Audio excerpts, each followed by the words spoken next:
welcome to a special video. Look at this. It's like the ICBA cast coming back to life after 3, 4, 5 years. The podcast that COVID killed. Here we are back again. I'm Jordan Bateman, Vice President Communications, Independent Contractors and Businesses Association, joined as always by Chris Gardner, President and CEO of ICBA. El Presidente here. Chris, big day for us today at ICBA. Our chief economist, Jock Finlinson, along with Ken Peacock, consulting economist, we put out our first real substantial, in-depth analysis piece as part of ICBA economics. So tell us what we put out today, and then let's dig into it. Yeah, listen, it is. There's been a lot of focus for a lot of good reasons on the impact of Donald Trump's tariff war that he's unleashed on Canada and every single country in the world. And that is, it's been a shock to the global trading system, to our traditional economic alliance, and to a partner and a friend of Canada for over 80 years. So, and that is significant. And this report, Ken Peacock and Jock Finlinson estimate, using the Ministry of Finance's own numbers and models, that will impact our economy over the next 5 years to the tune of $43 billion. So big hit. That's an external shock. The interesting thing about the report is we also looked at the NDP government's quote-unquote CleanBC policies of 25 different rules, regulations, and policy initiatives, and the impact that they will have on our economy over the next 5 years. And it's 2.5 times the impact. It will take about $110 billion out of our GDP over the next 5 years. So you've got one that's an external shock that we need to deal with. The other is self-inflicted, and it is a significant blow, and there's a lot of pain coming to British Columbian families because of this ill-conceived policy. And one of the problems with CleanBC is no one ever talked about the economic impact of it when they first brought these suite of policies out. They started under John Horgan and the former Environment Minister, a eco-nut named George Heyman, who just brought in these policies, and no one realized, other than a few folks like economists like Jock and Ken, just how bad they were going to be for the economy. Yeah. We look at the 25 different, there's on page 12. By the way, you can download the report, icba.ca/economics, icba.ca/economics, so you can take a look for yourself. But we look at the 25 different policies and their greenhouse gas emissions, because, we're not opposed to climate policy, but you got to show some ROI. But the vast majority of them are reducing, the share of, their share of the reductions in greenhouse gases that BC done, like less than 1%. And you go, why are we spending all this money? Why are we constricting our economy in this way for such minor return? Yep. Yeah, the policy was launched in December of 2018, and when you say CleanBC, I guarantee you there's very few British Columbians that would have really paid much attention, that wouldn't really understand it. But from 2019 to 2024, these policies have already taken $30 billion out of our economy. And the goals that they've set are unrealistic. They want to take GHG emissions 40% below 2007 levels. That brings us back to the 1980s. Yeah. So you think of that, the government is intent on slowing down the economy to a point where in 2030 it would resemble, in terms of GHG output, what we were doing in the 1980s. And that would have a catastrophic impact on every single household, on hardworking British Columbians, on our business environment. It doesn't make any sense. Yeah. So the 25 policies include everything from the oil and gas cap, this nonsensical decision that even though natural gas and sending natural gas to Asia reduces coal emissions there, thus being a net benefit for the world. No, we're going to count it as a emission here in British Columbia. It includes everything to the zero EV, various mandates, the heat pump program, carbon tax, the low carbon fuel standard. It includes this mishmash. Us in construction, it also includes some of the step code and building code changes. So tell me about that. Well, listen, era of affordability.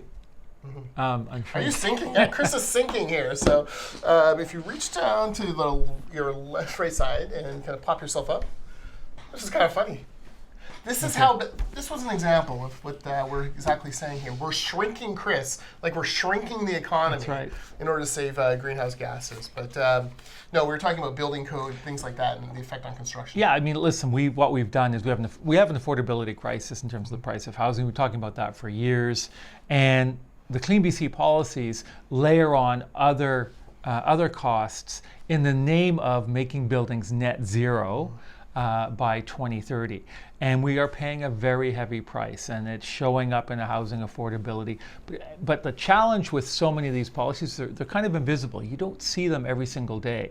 But what we do know is that our investment climate is not competitive compared to some other provinces and most states in the United States. Our incomes are stagnating. Our standard of living is declining. And our infrastructure, whether that's physical infrastructure, roads and bridges and ports, is in decline. And our social infrastructure, whether it's hospitals and schools, and the most recent example on the hospital front is the significant strain that Kelowna General Hospital is under, where you've got closures of wings and the emergency ward that are going to have a really significant impact on families. So we've got to turn this around. And a good start, the government started to review CleanBC, but the best thing they could do is just scrap the program and go back to the drawing board. Yeah, and listen, I think EB and Mark Carney, even though this isn't a federal issue, they've talked about wanting to start to get some resource development going. Only his chosen projects, but still, it's a start. The problem is we're so far behind. Like you've got to do everything you can to juice the economy in order to get enough economic growth to start dealing with the $15 billion deficit he's running and all these infrastructure challenges. Yeah, it's one thing to approve a project, and there's no doubt that project approval in Canada and British Columbia is painfully slow. It takes years and years and years, to the point where a lot of investors are saying, well, it's not worth it. So that's one level of challenge we face. The other is you can approve a project very fast, but if the economics of the project don't make sense because of the costs, the fees, and the taxes that are layered onto the project, then you may be able to approve it fast, but the project will never get to shovels in the ground. Exactly. Just reviewing the 25 policies, some of them, the problem with these policies is, in a vacuum, they sound okay. But when you actually start to realize the impact, for example, by 2030, new space and water heating equipment must be electric. And that's going to reduce our emissions by 0.2%. That is a lot of added expense to the average consumer who can get natural gas for much cheaper than they can for electricity at this point. And it's a huge burden on BC Hydro and Fortis Electricity, who don't have enough power today. We're now a net importer of power in British Columbia, which is something the NDP don't want to tell you. But we're now importing more electricity because we don't produce enough that we need. Adrian Dix's 10 little projects aside that will take years to build. This is a problem, and there's just, it feels like there's a complete disconnect between the economic people in the government, if there are any, and the environmental folks, and the practical, common sense people who just want to build BC, want to make sure that there's prosperity. Yeah, and this is a government that's entering its ninth year. So they own all of these problems. They've either created them themselves, was like Clark's fault, or they've ignored it. And in this case, they've created this mess, and now they've got a review panel of a total of 2 people who are going to review this on an expedited timeline with targeted stakeholder engagement. 2 individuals who were involved in the first round of the creation of the of CleanBC. So we're not hopeful that review is going to lead to anything substantive. There are no economists. There are no people from industry, financial experts. Those individuals are people with those skills and experience are not on the panel. So we expect this to be a review that is not really going to do much to set BC on a different course. Yeah, and the review was expedited because of the NDP's deal with the Green Party. And again, the Greens don't care about any of this. They just want us, keep as much in the ground as possible when it comes to natural resources. One last question. It's a little bit off topic from this, but tied in tangentially. Pipelines. So Mark Carney gathers the premiers in Saskatoon. No doubt they went to OEB for breakfast there. Chris can recommend that. He gathers them there. Every premier comes except for David Eby, who decides a random trip to the Osaka Expo is more important than actually, the most important premiers meeting in 5 decades. But in that meeting, Carney talks about very strongly, we're going to build an oil pipeline to Tidewater through British Columbia. And David Eby has come out and said, absolutely not. Yeah, I think it's, we are, the threat of Trump tariffs, and we're already seeing Trump tariffs on certain products, steel, aluminum, and which is ratchet up to 50% earlier this week. So, we're going to marshal the government, and this is going to be our number one priority, and we are going to expedite major infrastructure projects. And right out of the gate, when the new prime minister says we're going to start moving in a certain direction, he's like, no, we can't do that. And I think that's where we're going to run into problems. I mean, we've done too much having government picking and choosing which sectors of our economy are going to get support from the government, are going to get regulatory approval on an expedited basis. And we're freezing out the private sector. We need to unleash the private sector, investors, builders, people in the energy sector who understand energy markets and where investment should be made, can be made, where opportunity is. We need to unlock the power of home builders to build more. We've constrained them with too much regulation, red tape, and costs. And the problem is that we've got a government that wants to centralize everything. That if you're in the middle of Victoria at these meetings and your project is favored, that you're going to get some sort of ability to get an expedited approval. And it hasn't worked, and it's not going to work. Yeah. My favorite line of argument from Eby right now against the pipeline is that there's no business case for it, so it would never be built, so why are we even talking about it? Well, Dave, Premier, can I call you Dave? If you really believe that, we challenge you. Allow it to go through, give them the regulatory approvals they need. You're saying there's no business plan, no one's going to build it. So what do you have to lose? But I think we both know, or we all know, that the TMX pipeline went astronomically over budget, mainly because the NDP government in British Columbia said they would use every tool in the toolbox to slow it down, try to stop it, make it as uncomfortable as possible for those folks to build it. And that drove billions and billions of dollars of overruns. That's on David Eby and John Horgan.